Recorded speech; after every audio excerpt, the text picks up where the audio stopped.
আমাদের খুব শীঘ্রই রিজার্ভ আরো বাড়বে, খুব দ্রুত এটা $30 বিলিয়ন ছাড়িয়ে যাবে। আমরা আশা করছি এই গ্রোথটা, রিজার্ভের গ্রোথটা এক্সেলারেট হবে এটার কারণে। এবং অলরেডি আমরা কিছু কিছু বিজনেসম্যানের সাথে কথাও বলেছি, তারা অনেক পুরো গত বছর বা তারও আগে যখন হাসিনার শেষ আমলের দিকে দেখবেন যে সবাই কিন্তু ডলারের একটা ক্রাইসিস ছিল, সেই ক্রাইসিসটা আমরা বলতে পারি এখন আর নেই।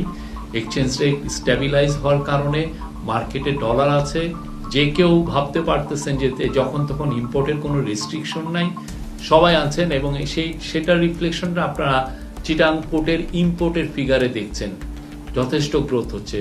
এটা টিইউজ মানে যে একটা কন্টেনারের গ্রোথটা আপনারা দেখবেন, সেখানেও স্পষ্ট গ্রোথ দেখা যাচ্ছে। এবং সেন্ট্রাল ব্যাংকের যে আমদানি রপ্তানির যে গ্রোথ, ওইখানেও স্পষ্ট দেখা যাচ্ছে। এটা ছিল হলো ব্যাংক সংক্রান্ত আমাদের রিফর্ম। আর একটা হচ্ছে যে খুব বড় রিফর্ম হচ্ছে এফডিআই না আনলে, এফডিআই যদি আসে বাংলাদেশে, সেটার ইম্প্যাক্টটা ব্রডার ম্যাক্রো ইকোনমিতে পড়ে। ব্রডার ইকোনমিতে পড়লে যেটা হয় যে অন্যান্য কোম্পানিগুলো এটা দ্বারা বেনিফিটেড হন। একটা বড় কোম্পানি এসে যদি বাংলাদেশে $100 মিলিয়ন একটা প্ল্যান্ট করেন, তাহলে বাংলাদেশের যে স্টিল ফ্যাক্টরি আছে সে তার কাছে স্টিল বিক্রি করতে পারে। যে ইটের